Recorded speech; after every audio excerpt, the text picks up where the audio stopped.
Okay. We are here with Coach Hoiberg. I'll start with Robin Washut.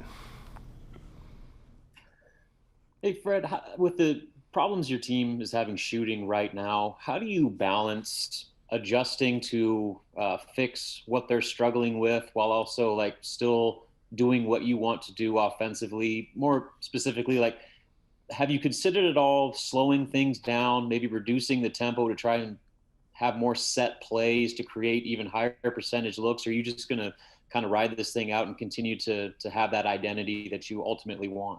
Yeah, well, first of all, Happy New Year to all you guys. Hope everybody's doing well. As far as we've talked about it, absolutely. You look at our numbers. Obviously, we're not shooting the ball very well. We're not shooting it well at all right now, and assist to turnover for the year is basically 1-to-1, and that's just not good enough. That's not going to win many games when you're shooting the ball like we are and turning the ball over like we are with low assist totals. So we've talked about putting in a whole new set, a simple set that has more structure to it and more control on who we get the ball to. That all being said, we had 19 open threes, what we consider open shots from the three-point line in the last game, and we made 4 of them. We had 7 that we consider semi-contested, meaning a late contest, and a couple of the guys we had shooting them, we like those guys shooting the ball. So, to me, this game is so much about confidence. When you have it, you're on top of the world. When you don't, that rim looks like a little thimble up there, and that's what it looks like to a lot of our guys right now. Again, I've talked about the work ethic of our players. They come in, they'll all be in tonight to get extra looks, extra shots, and it's all about hopefully having a game where we see it go in the hole, and that all of a sudden changes the mindset of our players and completely flips the confidence. A lot of it with our guys are playing with low confidence right now. So we just, sometimes it's as simple as that, Robin. You got to find a way to put that thing in the hole, get it behind you, understand you can do it, you see it happen, and then you're off and running. And hopefully we start making them soon. But yes, as far as to answer your initial question, we've talked a lot about that. But at the same time, when you create 19 open threes, you got to knock them down. You got to be able to find a way to stay mentally tough if you've missed a couple and have the attitude that you're going to knock the next one down. Steve Sipple. Happy New Year, Fred. Kind of going off of Robin's question, if the threes aren't falling, what becomes most important in your offense to sort of compensate for those threes not falling? Well, obviously we don't have a big post threat right now that we can throw the ball to when we're not making our threes. Even on the rim, the rim rolls on our pick and roll where we get it into the paint, some of that's leading to open threes, some of it's leading to plays at the rim. We were 8 for 19 at the rim the other night. That's, again, when you miss threes like we did and you're not finishing at a very high percentage at the rim, that's not a very good recipe. You're going to score, in the low 50s, which we've done the last 2 games, and you're not going to win many ball games. We get our paint touches a lot of times with the roll man. We've got a guy in Derek that's got one more game to sit, who is arguably our best finisher in the paint. Teddy's a guy that we can throw it to, but he's been settling a little bit lately off the block as opposed to trying to get deep position. Delano's a guy that we need to get it to more within the flow of our offense in the post. So we've got a few things, that we can get it down there. Now it's about making the right decision, and it's about finishing. But when you don't shoot well and you don't finish well, you're going to struggle to score. So, based on what you've said, you've had open shots, you've had shots at the rim. Is there danger in your shoes of overreacting to a loss like what occurred at Ohio State? I mean, that's the other thing. The knee-jerk reaction to a butt kicking is, okay, we got to change everything we're doing. And I know everybody goes through that when you have a performance like we did the other night. To me, the thing that really bothered me about last game is we quit defending. We quit, going out there and trying to match their physicality. And that's when the thing just blew open. We had a stretch. It was a 12-point game. We missed a layup, missed the putback, missed the front end of a 1-and-1, and missed a wide open, one of those where you can eat a sandwich and then shoot it, threes, and all of a sudden now it could have been 5. We had 3 good stops in a row, and then ultimately, after not seeing that thing go through the hoop, the human nature is you don't have the same energy defensively. We have to keep our defensive energy. That's kept us in games where we haven't shot well. It kept us in the Michigan game. It kept us in the Wisconsin game for the most part. It kept us in for a big portion of the Creighton game. The last game was the first time I really thought the energy was not where it needed to be able to compete in a Big Ten game against a ranked team. And that's what we're going to face all year. And, this group has been pretty resilient for the most part on that end of the floor. We just got to find a way to manufacture some offense and make some shots. Thank you. Sam McEwen? I guess I'll ask about Michigan State. I mean, what's wrong with them? Because they're not the team that we would have expected to see this year. They've lost 2 games by more than 25 points. So what are you seeing on tape, and what team do you think is going to come in? I know you know a little bit more about them than you would other teams because your son's on it. Yeah, they're coming off a very similar performance to what we are with the game at Minnesota. And, I know one thing, with having a week to prepare, I can promise you what they have been going through probably isn't real easy and isn't a lot of fun. But, I know looking at Izzo's past, they lost 3 in a row last year at one point, and then they got it right, and they were one of the best teams in the country at the end of the year. You also understand they lost a really close game to Wisconsin. They lost a really close game to Northwestern, and then they lost handily to Minnesota. And that's what our league is. Our league is so good, you have to be on point every time you step on the floor to have a chance to win. And, coming off, a week, and the other thing is you get rid of, arguably the best point guard in the country last year in Cassius Winston, Xavier Tillman, who was the heart and soul of that team, a big part of their Final Four run, both those guys the year before. And, now you're trying to plug in pieces and players without much of a summer, without much of a fall, and then you lose 5 non-conference games. So, they're working some of their stuff out on the fly like we are.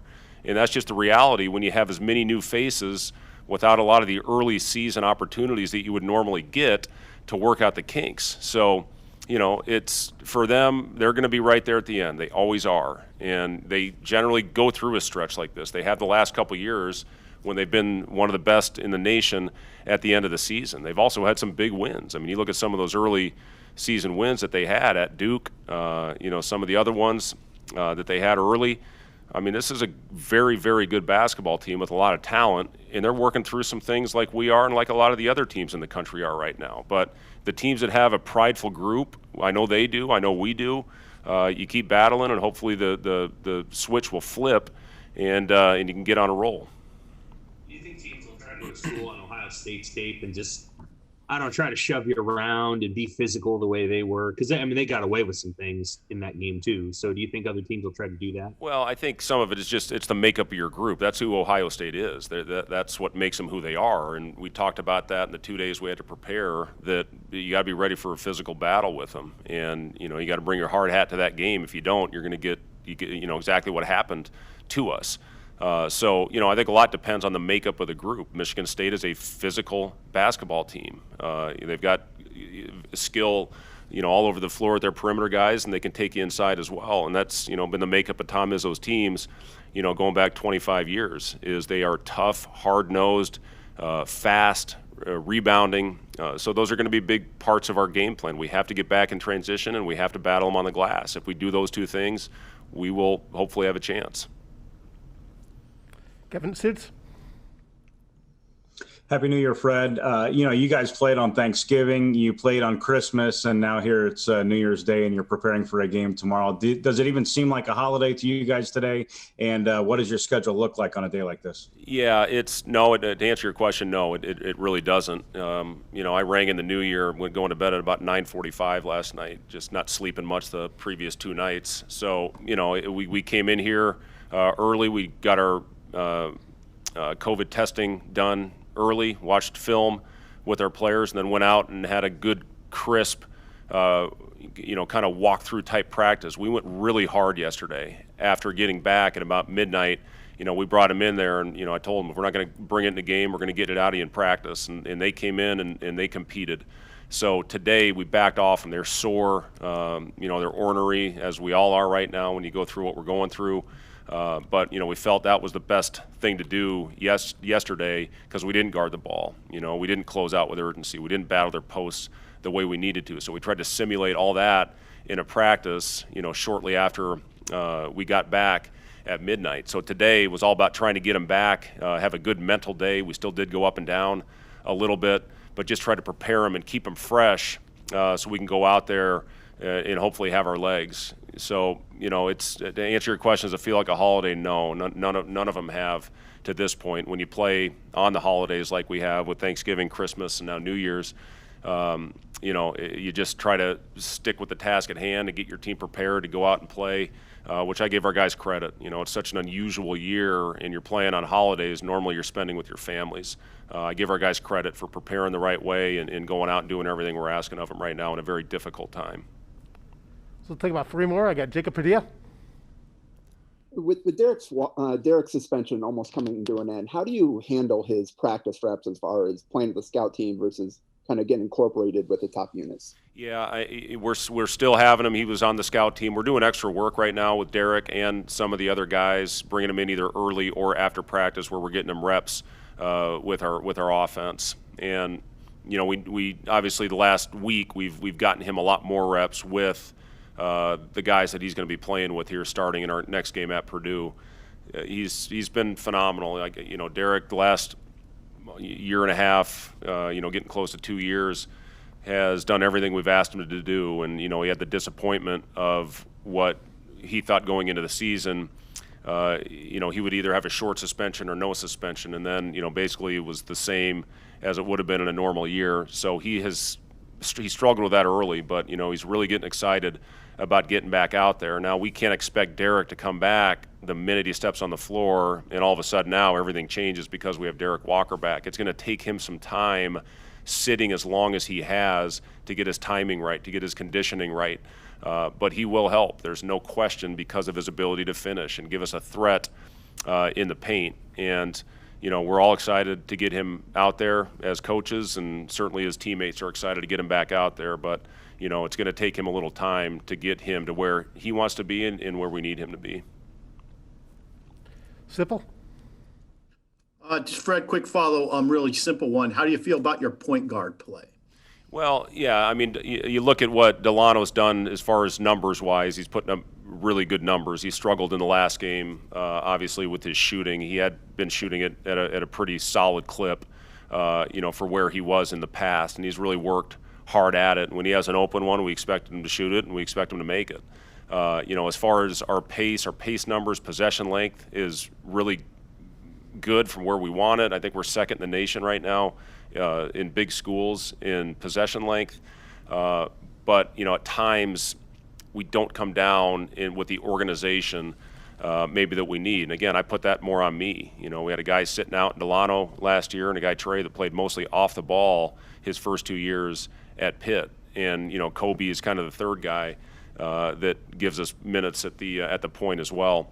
So, it's about coming down, recognizing, understanding where guys are. If somebody gets it going in the flow to try to get the ball back. We did a phenomenal job with Teddy in that, with the Michigan game, especially in that first half. But for the most part, with, having a guy that didn't play a year ago and having another guy that really hadn't had much experience at the point, I've been, for the most part, pleased with our point guards. Thank you, Fred. Thank you. Last question, Robin Washit. Hey, kind of speaking about the rotation, you guys played 9 guys, at least 7 minutes last time out, and then you're adding another one in a couple games with Derek. Ideally, do you eventually want to pare down that rotation to a certain number, or is that still very much in flux, just kind of given the nature of your roster right now? Yeah, it's the hardest part of being a coach is distributing the minutes. So you want to see every single guy on your roster be successful. And the reality with when you have 13 scholarship players, usually you play 8 or 9, and try to get everybody else to accept what their roles are, and if they get thrown into the game, go out and take advantage of it. What I saw leading into the Ohio State game, our second group, they were phenomenal, and they played great basketball, and I thought they deserved opportunity to be out there on the floor. And that's how it's going to continue to be. When we have disappointing, whether it's a loss or a disappointing effort, to get the guys that practice well opportunity, and then whoever plays best is going to be on the floor at the end. So, right now we've just got a group and everybody's, going out there and competing and fighting for those quality minutes, and then especially at the end of games. And we're still searching for who is the right group to be in there at the end. And really right now it's going to be the players that are producing and giving us the best chance. Thank you, guys. Thank you, Coach. Thank you. Have enjoy the rest of your New Year's Day. We'll see you guys tomorrow.